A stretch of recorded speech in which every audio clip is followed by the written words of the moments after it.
নমস্কাৰ এই মুহূৰ্তত এক গুৰুত্বপূৰ্ণ বাতৰি লৈ ষ্টুডিঅ'ৰ মজিয়াত মই পল দাস শৈক্ষিক তথা সাংস্কৃতিক নগৰী যোৰহাট চহৰৰ নৱালিস্থিত এখনি আগশাৰীৰ শিক্ষা অনুষ্ঠান যোৰহাট মহাবিদ্যালয়ৰ 23 ফেব্ৰুৱাৰী শুক্ৰবাৰৰ পৰা অনুষ্ঠিত হৈছে কোহিনুৰ জয়ন্তী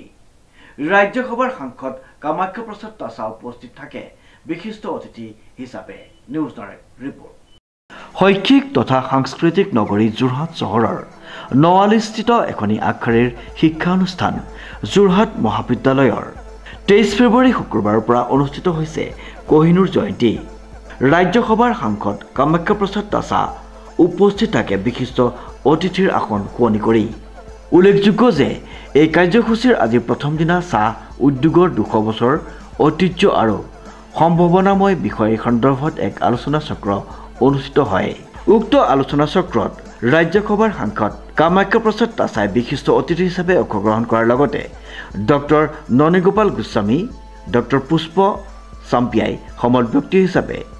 আৰু তিনিখন মহাবিদ্যালয়ৰ ছাত্ৰ-ছাত্ৰীয়ে অংশগ্ৰহণ কৰে উল্লেখযোগ্য যে আজি পুৱা পতাকা উত্তোলনৰ লগতে বিভিন্ন কাৰ্যসূচীৰে আৰম্ভ হোৱা উক্ত অনুষ্ঠানৰ অহা 25 ফেব্ৰুৱাৰীত সামৰণি পৰিব যোৰহাট মহাবিদ্যালয় 60 বছৰ সম্পূৰ্ণ কৰিছে আন অনুষ্ঠানে এনে ক্ষেত্ৰত হীৰক জয়ন্তী পাতে আমি হীৰক জয়ন্তী পতা নাই কোহিনুৰ জয়ন্তী পাতিছোঁ কাৰণ হীৰা বহুত আছে কোহিনুৰ এটুকুৰাই আছে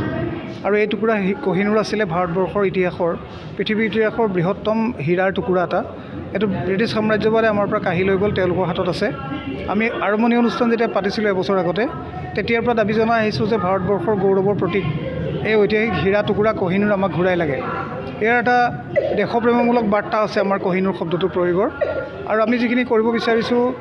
এখন সাধাৰণ মানুহৰ সাধাৰণ ল'ৰা ছোৱালীৰ অনুষ্ঠান হিচাপে আমি তেওঁলোকক চিন্তা চৰ্চা কৰিবলৈ শিকাইছোঁ আপোনালোকে মন কৰিছে যে 3 দিনত আমি অকল ৰং ৰহস্যত মত্ত হৈ নাথাকি 4খনকৈ ৰাষ্ট্ৰীয় পৰ্যায়ৰ আলোচনা চক্ৰ পাতি আছোঁ আপোনালোকে দেখিছে অসম সাহিত্য সভাৰ 12 পূজা অধিৱেশনত মঞ্চৰ ওপৰত 60জন মানুহ আছিলে মঞ্চৰ তলত আছিলে 0জন মানুহ আপোনালোকে ইয়াত মন কৰক যে ইমান চিৰিয়াছ আলোচনা চক্ৰত সম্পূৰ্ণ ভৰি আছে এটাও আসন খালী নথকা আপোনালোকে নেদেখিব অকল সাংস্কৃতিক অনুষ্ঠানত নহয় 4খন ৰাষ্ট্ৰীয় আলোচনা চক্ৰৰ প্ৰত্যেকতে প্ৰতিটো আসন ভৰ্তি হৈ থাকিব তাৰ মানেটো হৈছে এইটোৱেই যে যোৰহাট মহাবিদ্যালয়ে এফালেদি ফলাফলৰ ফালৰ পৰা চৰম উৎকৰ্ষ স্থাপন কৰিছে এই যোৱা বছৰবিলাকত 92%, 96%, 98%, 100% ল'ৰা ছোৱালী আমাৰ পাছ কৰিছে যোৱা বছৰ 100%। আমাৰ কেইবাটা বিভাগ আছে 100% প্ৰথম শ্ৰেণী পাইছে 3টা বিভাগ আছে আমাৰ ৰাজনীতি বিজ্ঞান সমাজ তত্ত্ব বিভাগ আৰু শিক্ষা বিভাগ তেওঁলোকে প্ৰায়ে 100% অকল প্ৰথম শ্ৰেণীকে পায় এফালেদি ফলাফলৰ ভিতৰত সেয়া আমি সম্ভৱ কৰি দেখুৱাইছোঁ এইটো যাদুঘৰ চাওক এয়া ডক্টৰ দিগন্ত ফুকন যাদুঘৰীয়া ইয়াত আপোনালোকে দেখিব ঐতিহাসিক প্ৰত্নতাত্ত্বিক বা সামাজিক মূল্য থকা 1000 বছৰ 100 বছৰ পুৰণি বহুত আপুৰুগীয়া সামগ্ৰী সংগ্ৰহ কৰা হৈছে ইতিহাসৰ বোধ দিবলৈ ল'ৰা ছোৱালীবোৰক আমি ভাৰতৰ স্বাধীনতা আন্দোলনৰ অখ্যাত বহু শ্বহীদক আমি বিচাৰি উলিয়াইছোঁ আমি এয়া ডক্টৰ উষামণি কাকতি আছে অসমীয়া বিভাগৰ বা সমাজ তত্ত্ব বিভাগৰ দিগন্তয়ো জানে জ্যোতিৰ্ময়ো জানে আমাৰ ডক্টৰ জ্যোতিৰ্ময় বৰদলৈ যে আমি অসম মহিলা বিশ্ববিদ্যালয়ৰ লগত 100 বছৰ আগত ব্ৰিটিছে কৰি যোৱা এটা কাম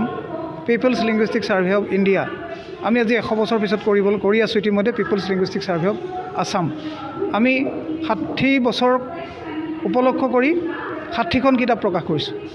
আমি আমাৰ মহাবিদ্যালয়ৰ গ্ৰন্থাগাৰত আছিলে 15,000 কিতাপ আমি 30,000 কিতাপলৈ বৃদ্ধি কৰিছোঁ এটা গ্ৰন্থ সংস্কৃতি এটা মননশীল পৰিৱেশ এটা অতি সুসংস্কৃত ৰুচিবান পৰিৱেশ আপোনালোকে সাংস্কৃতিক অনুষ্ঠানতো দেখিব যে আমি যিসকলক মাতিছোঁ আমাৰ চিৰজেচিয়ানৰ উপৰিও সেয়া প্ৰসেনজিৎ লাহনেই হওক বা অভিনন্দন দিহিঙীয়াই হওক বা তৰালী শৰ্মাই হওক বা আপোনালোকে জানিব ৰীমা শৰ্মা আহিব আন্তৰ্জাতিক চলচ্চিত্ৰ নিৰ্মাতা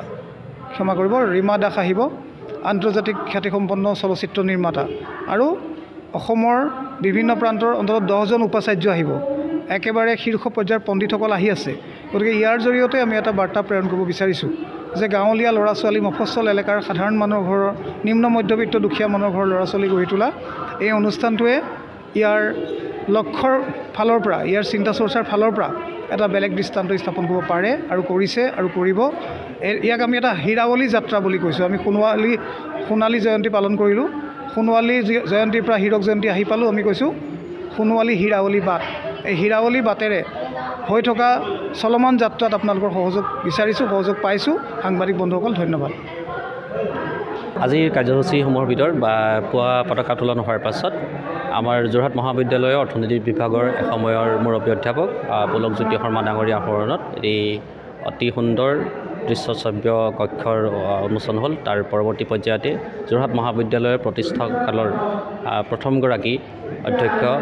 বিদ্যাকান্ত বৰুৱা ডাঙৰীয়াৰ আহৰণত এটি সুন্দৰ দৃশ্যশ্ৰব্য কক্ষ মুকলি হোৱাৰ পাছত আমাৰ একেলগে দুটা আমাৰ বিল্ডিঙৰ যিটি আমাৰ ব্ৰিজ আছে সেই ব্ৰিজ উদ্বোধন হ'ল। হোৱাৰ পাছতেই আমাৰ এখন গ্ৰন্থমেলা উদ্বোধন হ'ল। গ্ৰন্থমেলা উদ্বোধন হোৱাৰ পাছতেই আমাৰ যি মিউজিয়াম আছে সুৰেন্দ্ৰ নাৰায়ণ ৰাজকুমাৰ অৰ্থাৎ ইতিহাসবিদ আৰু যোৰহাট মহাবিদ্যালয়ৰ এসময়ৰ অধ্যক্ষ সুৰেন্দ্ৰ নাৰায়ণ ৰাজকুমাৰ ডাঙৰীয়াৰ আহৰণত এয়া পুনৰবাৰ আজি যাদুঘৰ মুকলি হোৱাৰ পিছতেই আমাৰ প্ৰদৰ্শনী তাৰ উদ্ঘাটন কৰে। বিভিন্নজন যোৰহাটৰ নহয় বিভিন্ন অসমৰ বিভিন্ন ঠাইৰ বিভিন্নগৰাকী ব্যক্তিয়ে এয়া উদ্বোধন হোৱাৰ পাছতেই আমাৰ পৰৱৰ্তী পৰ্যায়ত যিহেতু পুৱা এখন মুকলি সভা অনুষ্ঠিত হ'ল, অৰ্থাৎ আমাৰ এই যে কেইবাগৰাকী ব্যক্তিৰ আহৰণত আমাৰ যি অনুষ্ঠানবোৰ হৈছিলে তাৰ ওপৰত ভিত্তি কৰি এখন মুকলি সভা অনুষ্ঠিত হোৱাৰ পাছত অসমৰ চাহ উদ্যোগৰ এই যি দীঘলীয়া পৰিক্ৰমা সেই পৰিক্ৰমাৰ ওপৰত শিক্ষাতত্ত্ব বিভাগ আৰু একেলগে ইতিহাস বিভাগে যুটীয়াভাৱে এখনি আমাৰ ৰাষ্ট্ৰীয় পৰ্যায়ৰ যিখন বক্তৃতা অনুষ্ঠান ইতিমধ্যে হৈ আছে আৰু ইয়াৰ পাছতেই পুনৰবাৰ আমাৰ আবেলিলৈ আন এখন ৰাষ্ট্ৰীয় পৰ্যায়ৰ আলোচনা হ'ব আৰু ৰাতিলৈ আমাৰ একেধৰণে সুন্দৰকৈ এখন সাংস্কৃতিক সন্ধিয়া অনুষ্ঠিত হ'ব আৰু সাংস্কৃতিক সন্ধিয়াখনি শুভ উদ্বোধন কৰিব যোৰহাট মহাবিদ্যালয়ৰ এসময়ৰ অধ্যক্ষ ডক্টৰ পবিত্ৰপ্ৰাণ গোস্বামী ডাঙৰীয়াই। থুলমূলকৈ আজিৰ এই আমাৰ কাৰ্যসূচী ইমানেই, কিন্তু মই ভাবোঁ যে আজিৰ এই বৰ্ণিল পৰিক্ৰমা যি আছে 1962 চনত প্ৰতিষ্ঠা হোৱা যোৰহাট মহাবিদ্যালয়ে ৰূপালী জয়ন্তী পাৰ হোৱাৰ পাছত পুনৰবাৰ সোণালী জয়ন্তী পাৰ হ'ল আৰু হীৰক জয়ন্তী, এয়া হীৰক জয়ন্তীৰ লগত আমি ৰজিতা খুৱাই আচলতে হীৰক জয়ন্তী হিচাপে আখ্যা দিয়া নাই, ইয়াক কোহিনুৰ জয়ন্তী হিচাপে আখ্যা দিয়া হৈছে। আৰু এই কোহিনুৰ জয়ন্তী আজি এই যি 3দিনীয়া আমাৰ বৰ্ণিল কাৰ্যসূচী আমি সকলোকে সাদৰেৰে আমন্ত্ৰণ জনাইছোঁ যাতে সাফল্যমণ্ডিত হ'ব পাৰে। ধন্যবাদ। 3দিনীয়া কাৰ্যসূচীৰে আমাৰ এই অনুষ্ঠিত হ'ব। কাইলৈও পুনৰবাৰ পুৱা এখন ৰাষ্ট্ৰীয় পৰ্যায়ৰ বক্তৃতা আৰু আবেলিলৈ এখন বক্তৃতা একেধৰণৰ ৰাষ্ট্ৰীয় পৰ্যায়ৰ বক্তৃতা অনুষ্ঠিত হ'ব আৰু ৰাতিলৈ একেধৰণৰ সাংস্কৃতিক অনুষ্ঠিত হ'ব আৰু পৰহিলৈ একেধৰণে আগবেলা সমাজতত্ত্ব বিভাগ আৰু অৰ্থনীতি বিভাগে যি ৰিভাৰ ডাম হৈছে অসমৰ যি ৰিভাৰ ডাম তাৰ ইম্পেক্টৰ ওপৰত এখন ৰাষ্ট্ৰীয় পৰ্যায়ৰ আলোচনা হ'ব আৰু সেইমতে আবেলিলৈ মুকলি সভা অনুষ্ঠিত হ'ব, য'ত মুখ্য অতিথি হিচাপে উপস্থিত থাকিব ডিব্ৰুগড় বিশ্ববিদ্যালয়ৰ এসময়ৰ উপাচাৰ্য আৰু বিশিষ্ট বিজ্ঞানী প্ৰাধ্যাপক ডক্টৰ অলক কুমাৰ বুঢ়াগোহাঁই ডাঙৰীয়া। আৰু একেধৰণে কালিলৈ গধূলি আমাৰ সাংস্কৃতিক সন্ধিয়াৰ মুখ্য আকৰ্ষণ হৈ পৰিব বিশিষ্ট কণ্ঠশিল্পী তৰালী শৰ্মা ডাঙৰীয়ানী আৰু একেধৰণে পৰহিলৈও আমাৰ সাংস্কৃতিক সন্ধিয়াৰ মুখ্য আকৰ্ষণ হৈ থাকিব প্ৰসেনজিৎ লাহন ডাঙৰীয়া। আৰু আজিৰ আমাৰ সাংস্কৃতিক সন্ধিয়াৰ মুখ্য আকৰ্ষণ হ'ব আমাৰ এই শ্ৰীৰজচিয়ান অৰ্থাৎ আমাৰ প্ৰাক্তন ছাত্ৰ অভিনন্দন দিহিঙীয়া ডাঙৰীয়া। গতিকে কিন্তু কালিলৈ আগবেলা আৰু কালিলৈ যিখন আমাৰ ৰাষ্ট্ৰীয় পৰ্যায়ৰ আলোচনা চক্ৰ অনুষ্ঠিত হ'ব তাত প্ৰথমখনি অসমীয়া আৰু ইংৰাজী বিভাগে ভাষাৰ ওপৰত কেন্দ্ৰ কৰি এখন ৰাষ্ট্ৰীয় বক্তৃতা হ'ব অনুষ্ঠিত হ'ব আৰু ঠিক তেনেকৈ ৰাজনীতি বিজ্ঞান আজি আবেলিলৈ এখন কিন্তু ৰাজনীতি বিজ্ঞান আৰু দৰ্শন বিভাগৰ এখন একেধৰণে ৰাষ্ট্ৰীয় বক্তৃতা অনুষ্ঠান অনুষ্ঠিত কৰিছে। থুলমূলকৈ এই বক্তৃতা অনুষ্ঠান আৰু লগতে যিখিনি কাৰ্যসূচী আছে আমি ব্যক্ত কৰিব পাৰোঁ, কিন্তু আমি সকলোকে অনুৰোধ জনাইছোঁ যে এই বক্তৃতা অনুষ্ঠানৰ লগে লগে অৰ্থাৎ আমাৰ শৈক্ষিক কাৰ্যসূচীবোৰৰ লগে লগে আৰু যিবোৰ আমাৰ সাংস্কৃতিক কাৰ্যসূচী অনুষ্ঠিত হ'ব খুব সুন্দৰভাৱে অনুষ্ঠিত হ'ব। আমি সকলোকে সাদৰেৰে আমি আমন্ত্ৰণ জনাইছোঁ। প্ৰশান্ত গায়নৰ এক বিশেষ প্ৰতিবেদন নিউজ নাও।